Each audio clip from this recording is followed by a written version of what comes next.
All right, you primitive screwheads, listen up. I got news for you, pal. You ain't leading but two things right now. Jack and shit. Jack left town. Well, hello, Mr. Fancy Pants.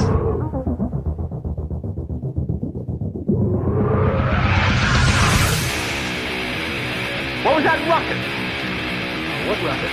I was just in my office and I heard a ruckus. Describe the ruckus, sir. Does this mean we're not friends anymore?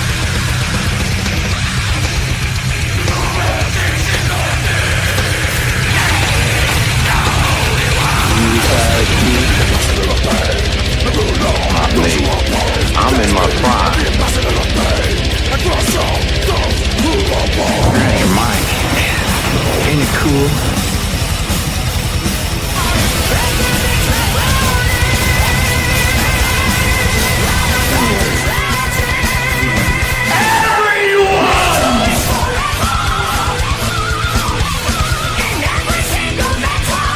First you want to kill me, now you want to kick me.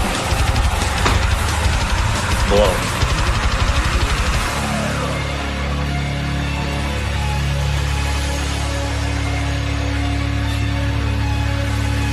Good. Bad. I'm the guy with the gun.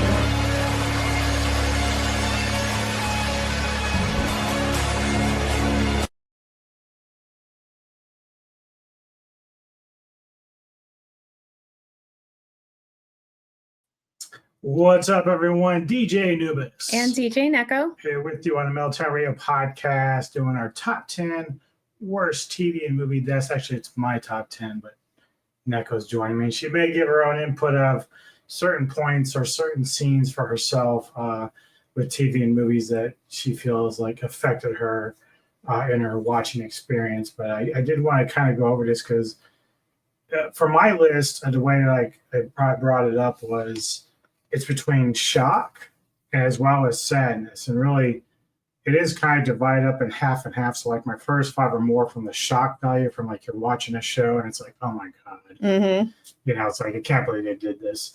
And then even though there are sad moments in them, the top five are more like, man, they like hit you right in the feels and you're like, fuck. You know. But I thought it'd be cool to have Neko join me, and because he knows I love sad. Yeah, but you know, her kind of sadness kind of differs from my own. So, you know, she might bring up Sex in the City with what's his face, Mr. Big. You know, he passes away. I really didn't. You weren't affected by that, Mm-hmm.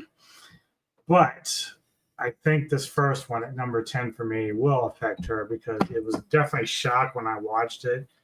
It's a great movie, fantastic remake. It's all from this gem called Departed. And there's a scene towards the end. There will be spoilers of sorts, so just be prepared. It's quite an old movie at this point, but right. This is one of my absolute favorite movies.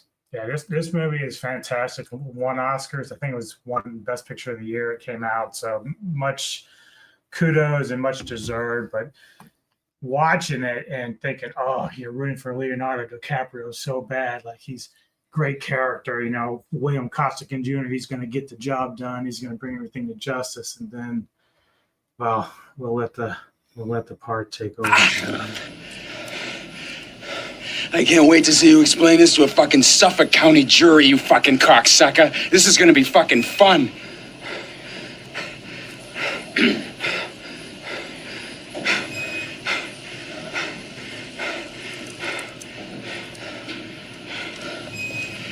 Just fucking kill me. Just fucking kill me. I am killing you.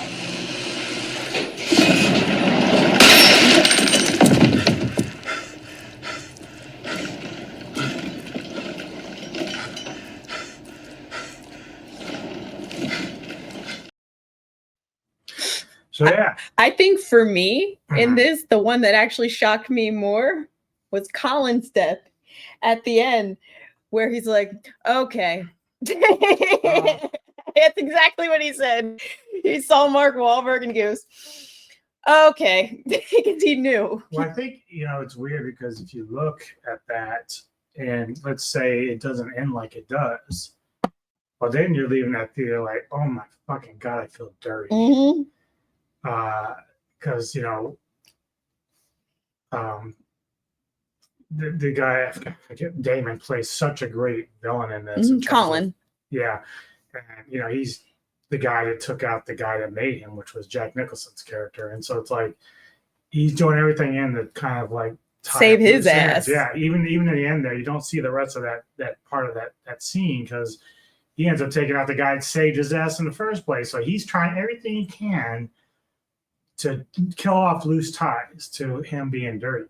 And I love when they're interviewing him and he's like, he had obviously staged everything to make it, but he kept saying, I really think that Trooper Costigan should be getting the Medal of Merit and like all this bullshit. And they did. He had like the full, Boston State Trooper funeral with the funeral dirge and like 50 bagpipers and everything.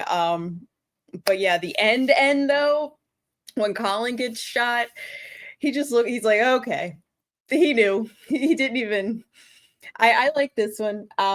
It wasn't the sadness, but it was shock.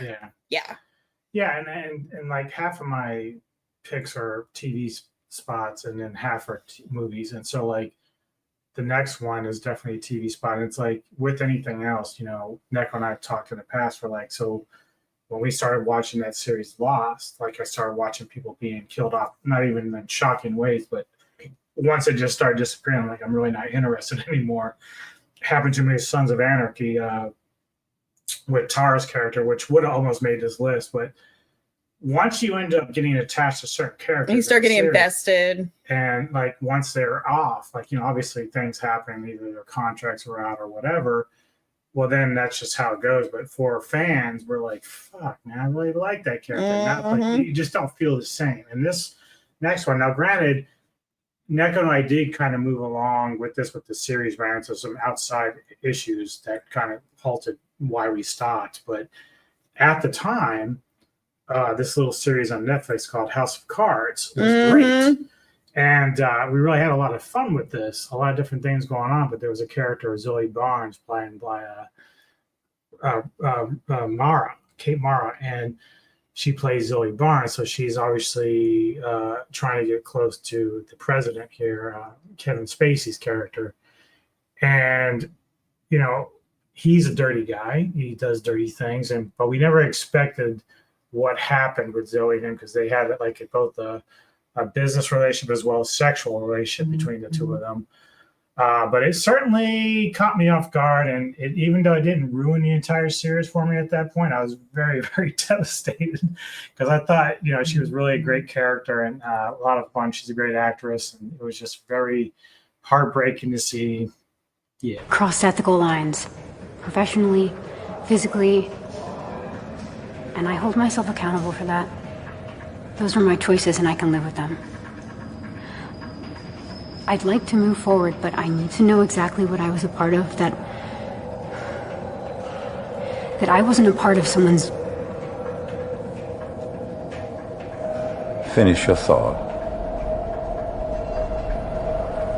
Part of someone's murder. Jesus.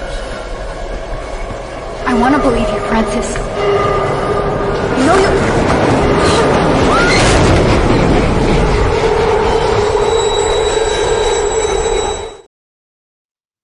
That was just another shocking one. Like, yeah, it came out of the blue because you didn't think it would happen, but we just went, what the? I remember we both were like, what the fuck? Yeah. So when I did not make a list, and some of the stuff that I think about when I think of my most upsetting movie deaths are always like tragic movies anyway. Like, Steel Magnolias, that Shelby, we know she's going to die because it's a true story, but then all of these actresses are, Oscar caliber actresses that you're just like, the performance that they do and how much they all love each other and feel for each other. And obviously the Notebook, when Allie and Noah are old and they die together in that, senior home holding hands. And, he didn't even belong in there. He was just there because he loved his wife, and his kids would come visit both of them. And he'd constantly go back over and over with her day, which was, and read the story of how they met. And then it happens that she remembered for a minute, and she's like, how long has it been since I remembered? And oh God, I'm getting all choked up right now. But those, they're old people, they're going to die. We knew that Shelby was sick, and we knew that she was going to die. Like, it's just, you knew the story. Trying to think of some other ones. We were joking in the car, but it is kind of true for me. In Star Wars, when Anakin dies, it was just so well acted between the two of them. Soul dies, yeah. Sick and... They were both so great in that scene, and it's just, I loved you. You were my brother. You were the chosen one. I hate you. Like, it just, the way that it was done was so great. And then he didn't pick any like animals but I stay away from animation, and because there's some easy ones to select, but even then I'm not sure how much. Aside from one that would have made my top 10 if I went that route, but outside, I did find 10 that I thought were very worthy of my own list. I mean, I don't know if you've ever seen or read the book, The Art of Racing in the Rain. You tell me about this sometime. Yeah, I know that like even Old Yeller made this.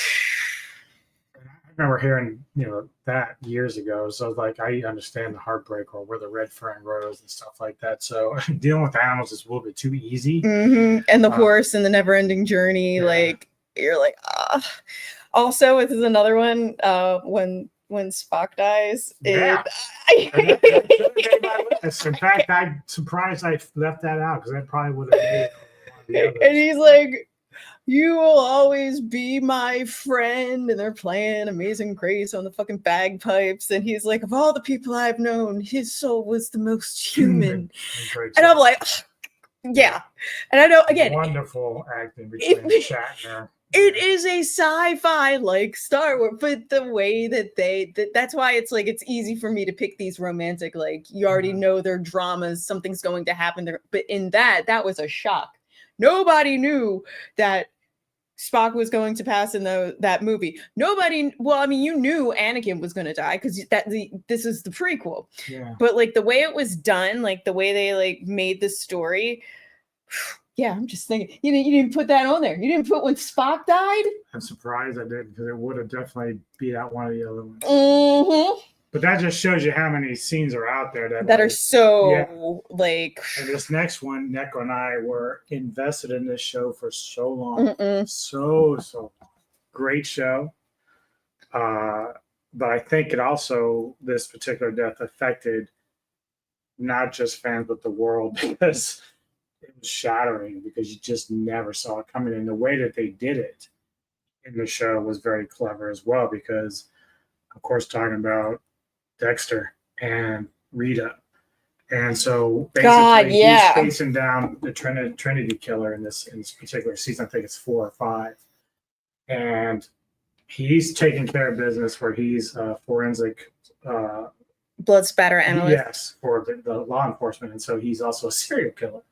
So he kills bad guys. And that's sort of the dilemma that the show deals with between his dark side versus what he does as good as far as like the police force. So he's trying to kill another serial killer, and he does, but doesn't realize that that guy was always one step ahead of him. And here we go with that. Unheard message. Hey, sweetie. I'm a dope. I was in such a rush to get Harrison organized, I forgot my ID for the plane.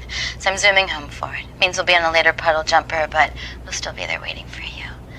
Oh, and I know you're not into this stuff, but the moon tonight is going to be amazing. So take a moment. You deserve it. We love you. Bye.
And I love that Dexter, even through that, like that was great acting because you have to understand Dexter's character was really emotionless for the most part. So him trying to find a connection, which he did with Rita to some level and have a kid, was even like better. And so him able to kind of portray both someone who's trying to care about the woman that he loves and then like still saying, hey, I'm still like this emotionless serial killer is really kind of a complicated thing to try to get across and it's great how they did it. I think it was amazing.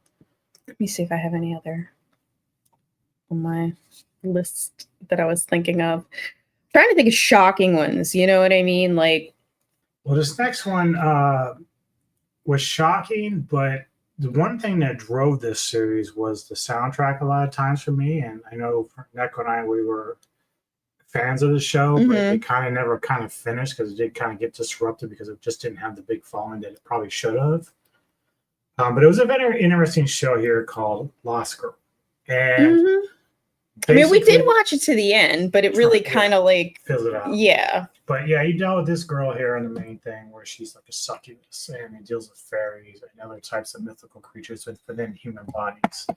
Yet the girl on the back there on the right is Kinsey, her friend, who's just basically human, but she knows about this world and she, you know, falls in love with Hale, who's this black human who's also a siren, where he can have a high-pitched voice and basically blow out your eardrums if you're not careful. So they are getting ready to basically sort of get married, like they're getting closer and closer because they're both very standoffish, and there's a moment where, you know, they're battling the forces of evil at the same time. So it's like it's a lot of chaos going on between this world that they live in. And so this is where she ends up losing the guy that she really cares about. And yes, here we go.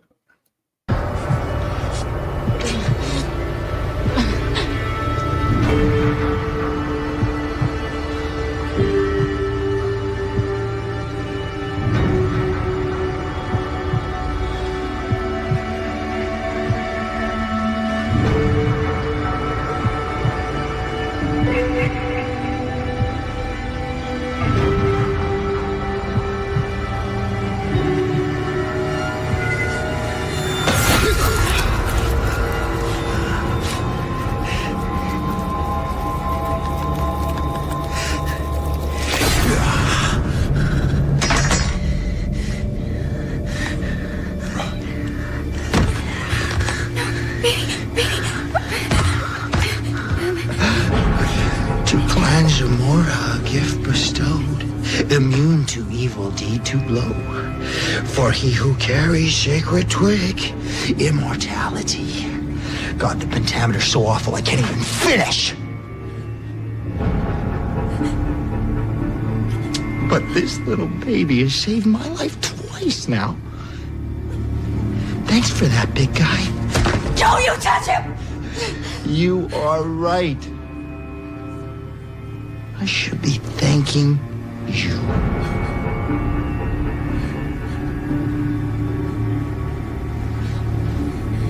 Consider us paid in full.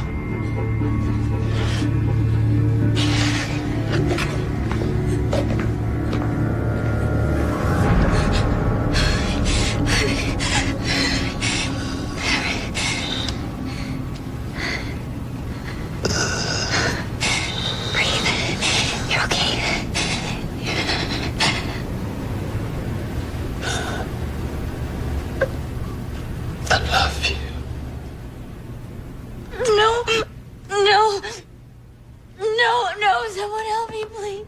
Please, anybody. Bo, where are you? Where are you? No.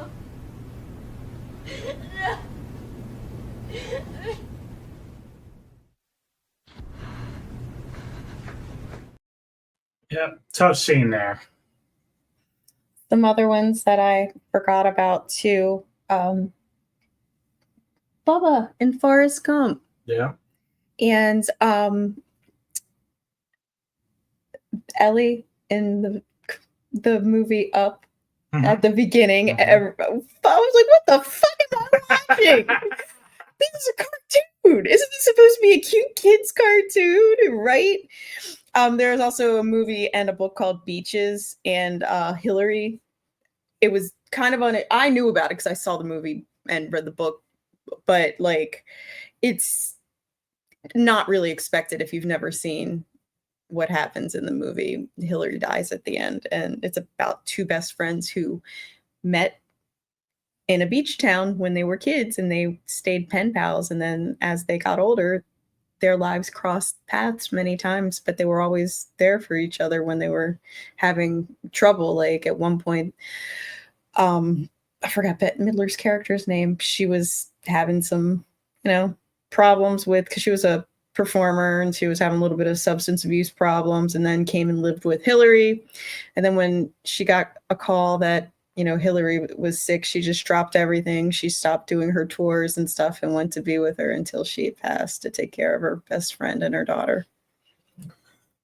So this next one is yet another series. I think I was a bit more of a fan of it than Neko, but she did stick with it for a while. But and even though I saw this death coming because it was based off of like basically history, and I could have used this character's son as another one because that was tough too. But I stuck with it after this because it was a good series. But obviously, when this character passed away, it really was like a big moment of like, oh, I wish it wasn't over, but it's over.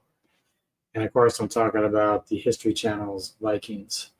Oh yeah, Ragnar. I was a little pissed. Yeah, so after this death, I was checked out. Yeah, he said enough. I felt like the story was it was about Ragnar. Yeah, it really was. And then like when they tried to continue the story, even though they were trying to continue about Ragnar's sons, and Ragnar really loved to spread his seed, so he had many different sons and different types of sons. Yeah, like it just wasn't as good without Ragnar himself. Yeah, and obviously he was part of the Vikings that would go overseas and loot and basically discover new lands and have wars against the Christians of England and stuff like that. Eventually, he was getting older, and time caught up with him basically, and eventually he was killed by another king. And so the death was not unexpected, but again, as she said, once it happened, you're just like, I was not like, we weren't ready for it to end. Oh, Apollo Creed. Yes.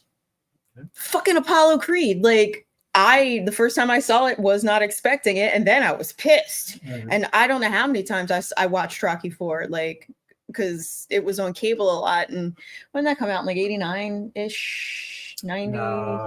85.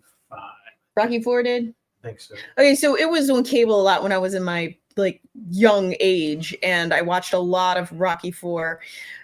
I don't know, how HBO would get a hold of a movie and play it to death, and I watched Rocky. It's funny because I never saw that one much in lists, and that's a good one because that really is a touching and very devastating and shocking. And he's like, "Don't you throw in that towel!" Like, and he's like, "Oh!" And then his like best friend gets beat to death by. Same as Spock. Like I was looking, like, no, wasn't really listed much, but those are two great ones. But yeah, here is the final moments for our boy Ragnar. Deliver me, O Lord, from mine enemies!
Sadness. But great show nevertheless. And but it never could really recapture a lot of the early vibe of the first few seasons of Ragnar, but it did its best what it could. So, but that scene still kind of sticks with me. Just because, again, like we knew it was coming, but the show was so fucking good that we just never wanted it to end. Mm-hmm.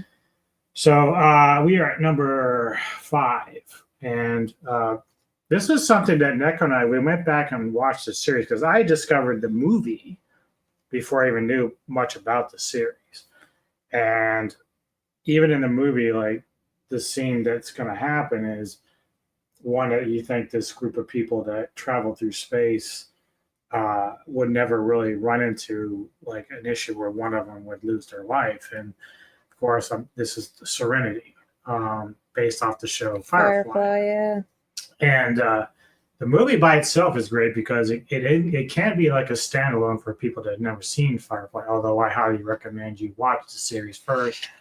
Oh my God. Speaking of, never mind. Keep going. I just thought of one that I'm like, fuck. That's fine. But basically, you've got this ragtag group of people that travel through space. They're basically, I wouldn't say mercs, but they go and they get like supplies and they trade. So they trade and they're kind of like thieves, little pirates a little bit. But ultimately, of course, the girl on the cover, she's a special kind of person. And in the movie, she's like programmed. Yeah, so she's got skills and stuff like that. But they're kind of like chasing or being chased by both what is considered the government or high officer class of the United Galaxy or whatever they are.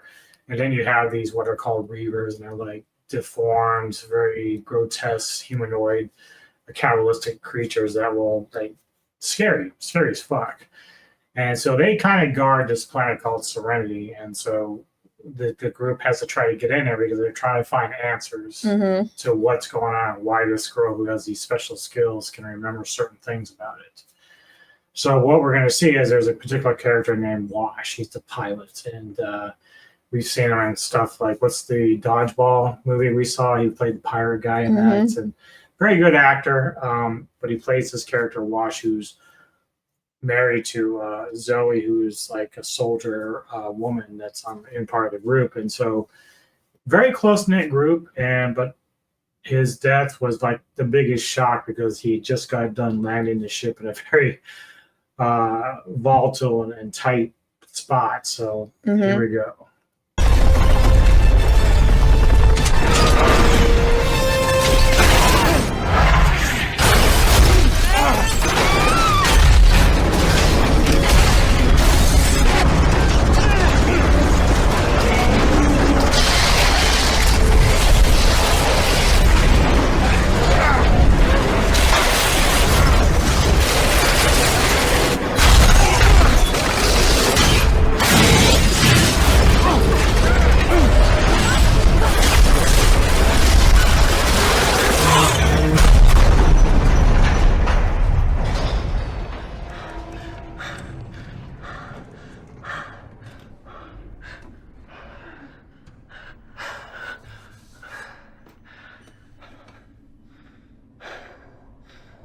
I'm a leaf on the wind.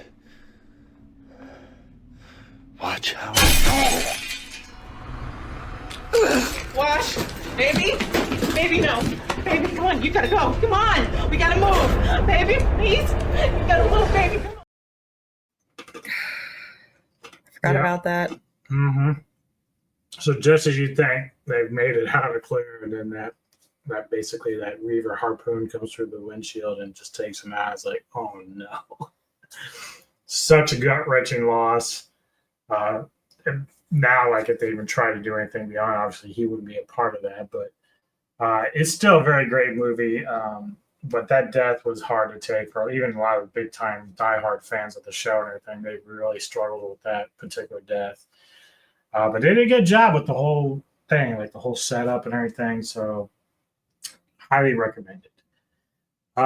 Number 4. In 2017, they did a sequel to this particular film, and both soundtracks are amazing. Movies are amazing.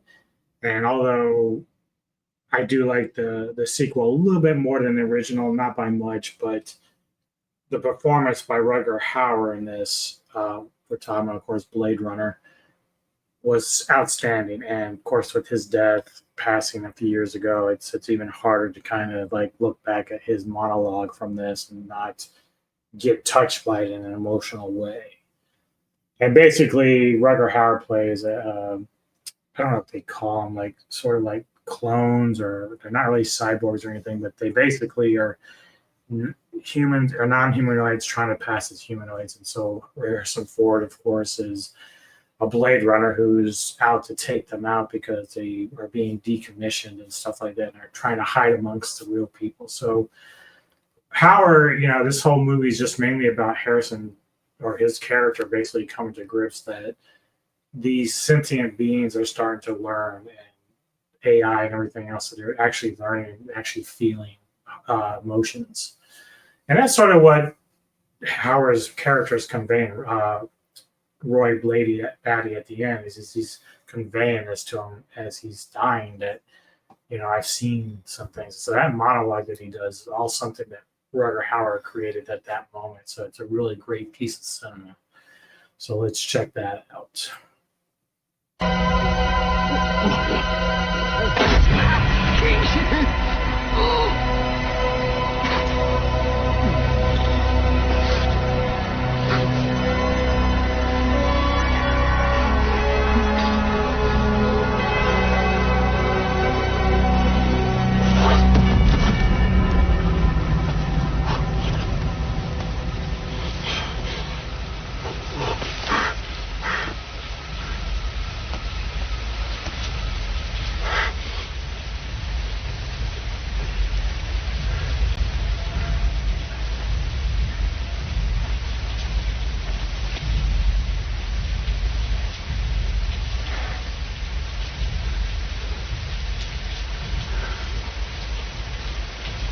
I've seen things you people wouldn't believe.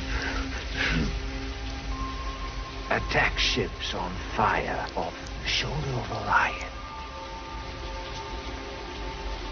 I watched sea beams glitter in the dark near the 10-house gate.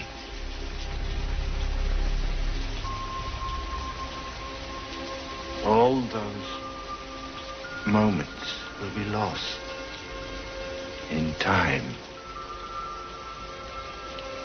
like tears in rain. Time to die.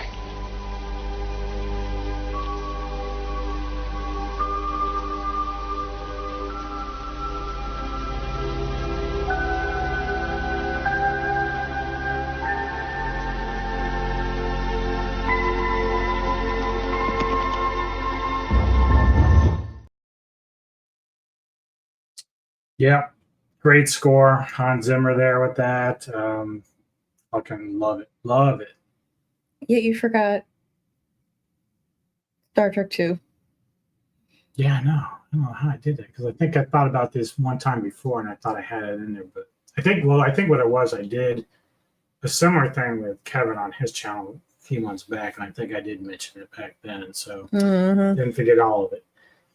But it's a very powerful moment in that movie. And even if you want to take Blade Runner 2049, even Ryan Gosling's character who passes at the end, still very touching, but not near as effective as this was. Well, I don't think I've seen either one of them. Well, I got 2049, so anytime you want to. Anything with Ryan Gosling in it. Normally you're not big on it, so that's what makes it kind of funny to me that you wouldn't jump at it. It's Ryan. Yeah, my buddy Ryan. He's just right. Ken. He's just Ken. Number 3. Again, love this series. It's coming to an end soon. They're into their last season, but last season was really one of my favorites, mainly because of one character, and his name is Eddie Munson of Stranger Things. And if you haven't really followed this, it just deals with like a lot of sci-fi, 80s nostalgia, has Millie Bobby Brown, of course, in it. That's kind of where she got her fame before going on to other big projects and movies. But I dump your ass. But the character of Eddie Munson in this, who was basically a metalhead who probably was repeating school a bit too often, but very fun, likable guy. But he gets caught up in the whole almost satanic panic of this TV series during this whole thing when you've got the supernatural at play. It's a Dungeons and Dragons club. Yeah. Hellfire. Yeah, it's and she actually has a cup for that. Mm-hmm. But he was at one point being accused of killing a young cheerleader, even though he witnessed what happened to her, but he ran out of fear. So now here they are as a group again trying to defeat the darkness, and Eddie's helping out. And as he's doing so, of course, he starts playing Master of Puppets on guitar, which apparently he really could play, which is kind of impressive of the actor, who also was in the last Gladiator movie. So really good actor. This scene is really heart-wrenching for me. Eddie was trying to hang on, but Dustin's there with them. I don't know if that was his character name or the actor name, but Dustin is the character name. yeah, so he's there, and good friends. He's always stood up for Eddie, and even towards the end when he has to explain to Eddie's uncle that Eddie died a hero, it's like a very heartwarming moment to let his uncle know that he had done the right thing. And so, but this is when Eddie passes.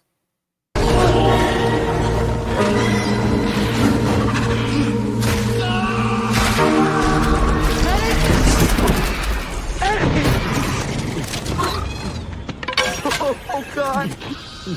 Oh, God, Eddie. Bad, huh? No. You're going to be fine. We just got to get you to a hospital, okay? Okay. All right. Come on. Give me a second, okay? Okay.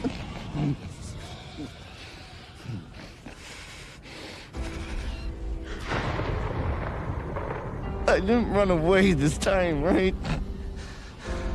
No. You didn't run. You're gonna have to look after those little sheep for me, okay? No, you're going to do that yourself. Nah, man. Say I'm gonna look after them. Say it. I'm going to look after them.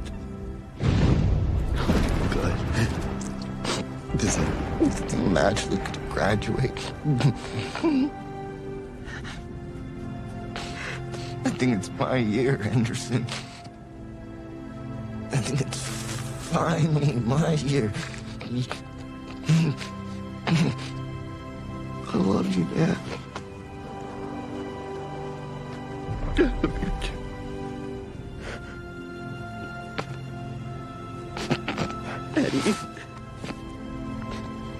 Eddie.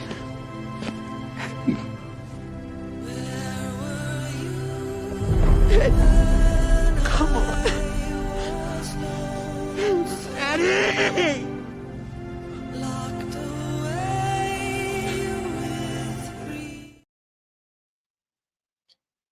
Still hits me in the feels. Mm-hmm. Great performance overall between the two of them. A lot of people reacted to that pretty, emotionally, of course. Just strong season for them. Don't know how they're going to top this one with the next one, but I need to rewatch it all. Yeah. Just to kind of, because we've been following it since the beginning. The biggest problem is when they have the big gaps between them. It's just so hard to remember half the shit that happened last time. But I think because of the strong season they had, because I think even season 2 and 3 were good, but 4 seemed to be better than most of them. Just because of this going on, and the Vecna, the main villain in that, and the little redhead girl, she ends up having a very traumatic. Yeah, she's in a moment. coma. Yeah. But remember Sam? Was it in season 2 where he bites it? Yeah. I was like, fuck. Yeah. Yeah. That's what she calls him, Sam. Mm-hmm. So what is this? He's Sam in this too. It probably was. Yeah. So number 2, these next two Neko may not really like, but it is what it is for me. But Let me guess. Aragorn from Lord of the Rings. close. No, we're going to talk a little bit about Thorn from The Hobbit, the Battle of the Five Armies. And basically, in The Hobbit, now obviously the movies elaborate a little bit more than the book did. They had to spread it out to 3 movies, so we added some things in here. Did you see that video I sent you with Leonard Nimoy singing the Hobbit song? Oh, yeah, I saw that years ago. But Thorn and Shield, he has an enemy, the Pale Orc, and they have this final battle. The Pale Orc isn't even in the book. Correct, but they created him to extend this whole like thing between the movies, which I don't have a problem with. I know a lot of people hated it, but I love it. I think the movies are great. She's not even a big Lord of the Rings fan, so let's just cut to the chase. She tells me if she wants to go to bed, just throw in there Harry Potter. I'll be like, and she's good. I fell asleep in the movies, I think, watching one of the Harry Potters, and we didn't talk about Dumbledore's death either, or even Snape's. Snape's is great. That's great. I missed that on that. That's another one that would have made. After all this time, always. Yeah.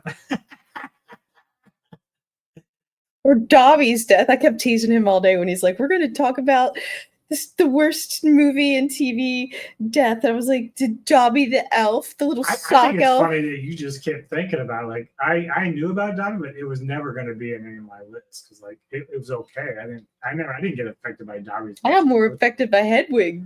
Yeah. I was like, yeah, "Oh, Hedwig." Hedwig, or even Snape was more effective than Dobby's. Like I don't. Dobby was nothing to me, dumb elf. But I am a free elf. But, Master Harry has given me a sock. So yeah, here's basically where Thorin is. He took a lethal hit from the Pale Orc before killing the orc, and then he's mortally wounded. But Bilbo Baggins is here to try to comfort him. Martin Freeman did an amazing job, and so yeah, we'll give you because she's laughing the entire time.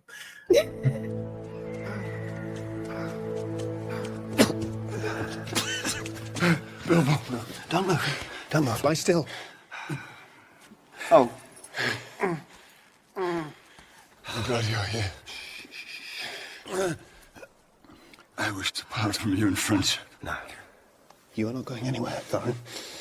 You're going to live. I will take back my word and my deed to the gate. You did what only a true friend would do. Forgive me. I was too blind to see it. I am so sorry that I have led you into such peril. No, I'm glad to have shared in your perils, Thorin. Each and every one of them. It is far more than any Baggins deserves.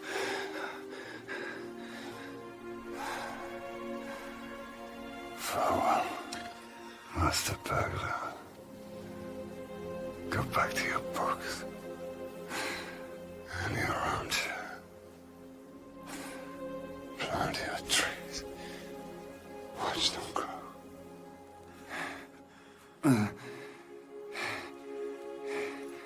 If more people valued home above gold, this world would be a merry place. No, Thorin. Don't you dare.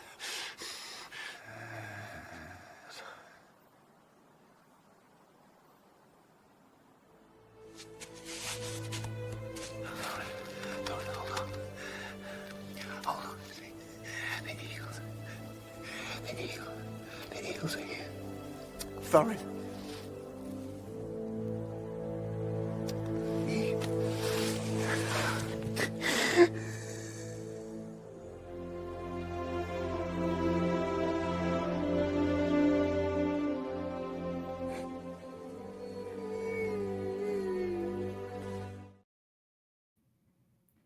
I saw it. Neko was getting misty-eyed. Mm-hmm. She was. Believe me. When she wasn't quoting Monty Python.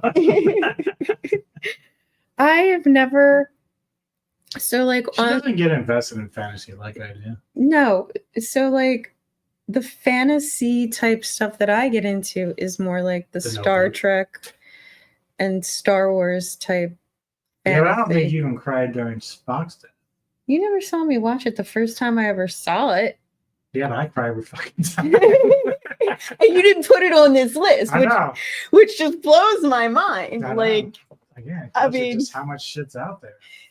that was like one of the first ones that like popped in my head when you're like least expected and super emotional. Mm. Which leads us to number one. And again, Neko's gonna give no fucks here, but It's Aragorn in no, I didn't repeat. I made sure I almost had repeats before, but it's like no repeats. I'm surprised you didn't do Aragorn. See, I like Aragorn because it's Vigo, but that's But he about. didn't die. I thought he was the one that died. No, everyone talks about Boromir from the first Fellowship I of the don't fucking Rings. know. Who knows? I thought Aragorn died. No, he becomes king. Oh, good for him. That's Return of the King. I get it. You kept saying Aragorn. I was like, Aragorn's never died. Oh, beards and long hair. Who the fuck knows who they are? Oh, Who was the dwarf? Was the one that died, right? No, Who died? Boromir. Which one's Boromir? He's like one of the humans that tried to take the ring from Frodo. But he ends up saving Frodo, but dies because obviously he gets hit by some arrows and shit. Okay, so Aragorn is the king. Get it? Return of the King. Oh my god. Anyway. Obviously, my number one is one that, when we watched, it was a two-parter, the films that this happened in. The first one, a lot of people died. And then, of course, in the second one, they all came back. But there still had to be Oh my god, are you talking about Endgame?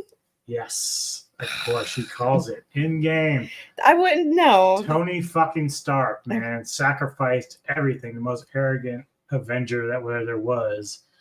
I was more sad about the like fake animals in that was a good one. Guardians 3. Yeah, that's what I was more sad about than Tony Stark. Now, Sorry. Stark's very moving.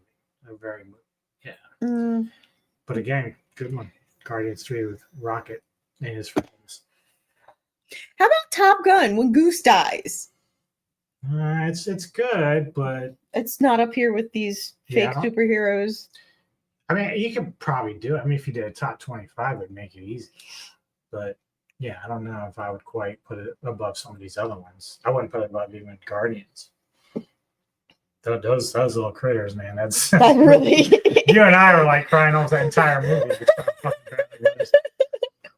like, this is abuse. Yeah, this is like ridiculous. This is animal abuse. Dude, they didn't even worry about humans so much. They just made a bunch of animals for us to fawn over. And we're like, and that little fucking bunny. Yeah. I'm like, looks like a spider.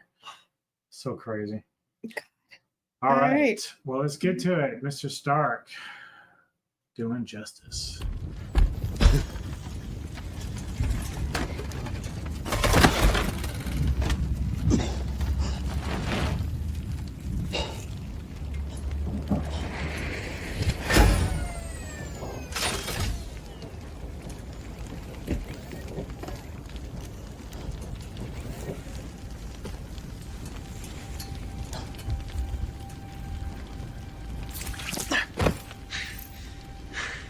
Mr. Stark?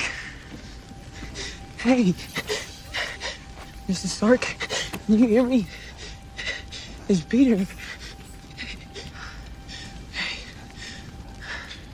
We won. Mr. Stark. We won, Mr. Stark. We won. You did it, sir. You did it. I'm sorry, Tony.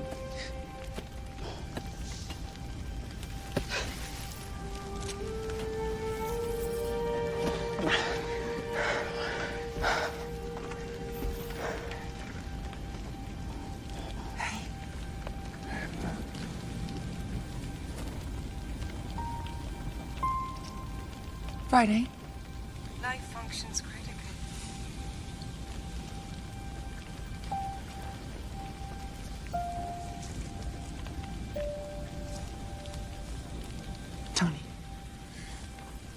Look at me. We're gonna be okay.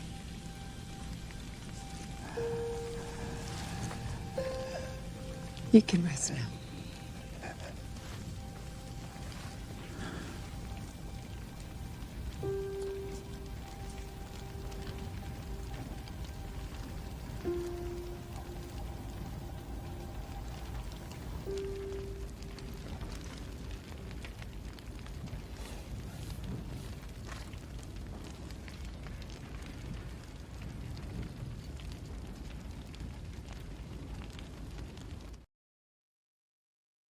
So there you go.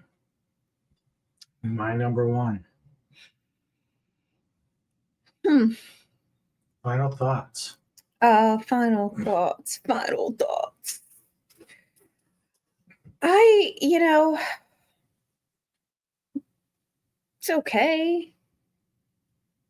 I think you did an okay job. I'm glad you did pick some little bit more obscure things that people might not have thought about.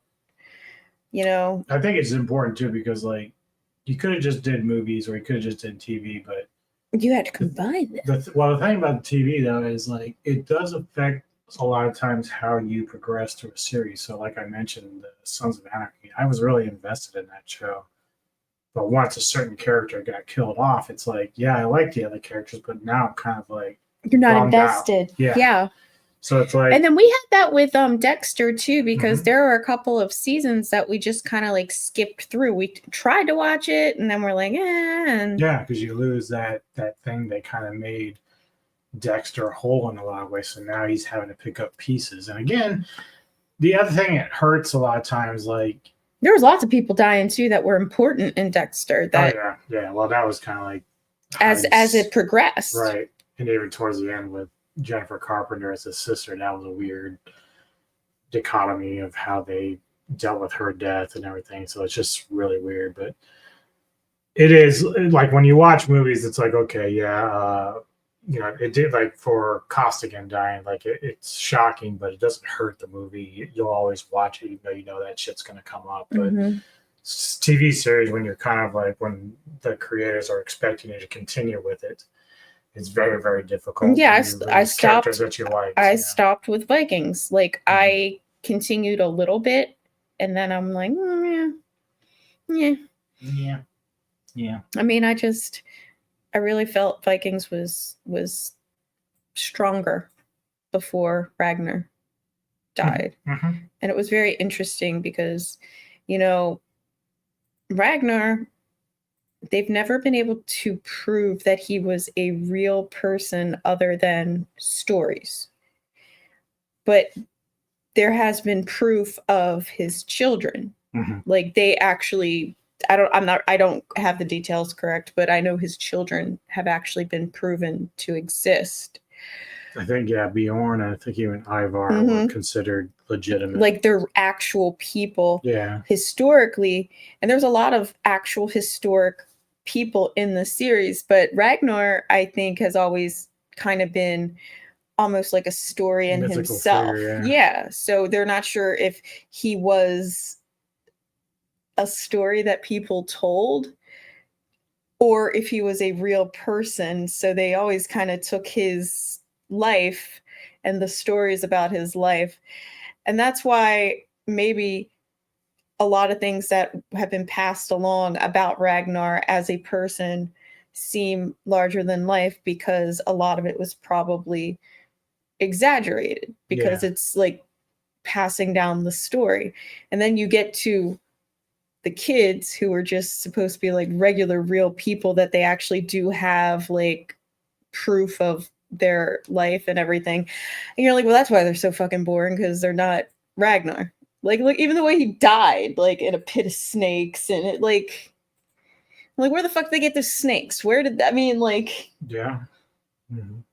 So that's what I mean. I agree with you. Like in movies, yes, deaths make a difference, but in series, it can like really change the trajectory of how a series is going to progress. And that's a funny thing, because like even with like Wrath of Khan, like it's like my favorite Star Trek movie. And, It should be everyone's. but technically, you could almost just leave it as a standalone because you don't really need too much backstory, even though it helps. But then, of course, when you have the knowledge about the search for Spock, you know that they end up bringing Spock back. So it's kind of like we know that death hits hard, but then we also know that everything's going to be okay. Because if you've already been a Star Trek fan or seen all the movies, you know that he comes back. But at that time, when you just watched that movie and then you understand... There was no Star Trek 3 yet. It was just Star Trek 2. The friendship between Kirk and Spock. And that was after the big flop of the motion picture. Like, Yeah. it was... They had this movie that I don't even think I've ever been able to... It's tough. It's a tough sit. It's not great. And then they come out with this masterpiece of, like, what a real sci-fi movie feels like. A big, and they just took it and expanded on a one-off show from Star Trek, the original series. It was just like one episode. And it's amazing because I don't think it was super popular when it came out, like the first movie. So it's like you could have said to themselves, "Oh, maybe it's not worth it to do any movies." But Wrath of Khan, like, it just stepped it up a notch. It was like so good. And the funny thing is, their series, the 6 movies they did, all kind of worked in a similar fashion. You had 2, 4, and 6 are actually the best of the bunch, even though Search for Spock's okay. But 1, 3, and 5 are the ones that are kind of like, it's like we don't really care about them too much. But the other ones did very well. So it's very interesting. So, yeah, that's my list. And You sure you didn't want me to proofread next time? she would have been like erasing everything. Coming up on the channel tomorrow at 6 p.m. Eastern, I'll be sitting down with author Rick Myers to do an episode of Lone Wolf and Dove as we fun. sit down and review Jackie Chan's Rumble in the Bronx. Then Tuesday, I'll be getting together with Anthony Jordan from Anthony Jordan Gaming and Movies to my next vintage cult cinema pick, which is Heavy Metal, 1981. And then, the cartoon? Yep. And then on Wednesday, of course, we have 2 Ghouls of Midnight. The first one at 1 p.m. Eastern is my pick, which will be Bloodstalkers. And then later in the evening, when Mr. Tony does his, will be Dream Scenario, which I haven't seen with Nicolas Cage. So I don't know what that's all about, but we'll find out. Thursday, I'll be sitting down with Sci-Fi Century for my next Kaiju Spotlight, and we're going to be doing Titanosaurus from Godzilla vs. Mechagodzilla 2. What? Huh? How do you do those? Do you just like break down the Titanosaurus? Just talking about the Kaiju specific. Yeah. Cool. And then Friday, I'll be going on to Kevin Lambert's channel for the Retro Movie Show. And I don't know, it's 6 p.m. our time. Neko may not be back for this, but the movie we're reviewing is Legend with Tom Cruise and Mia Sara, and also Mr. Rocky Horror himself, Tim Curry. Mr. Yeah.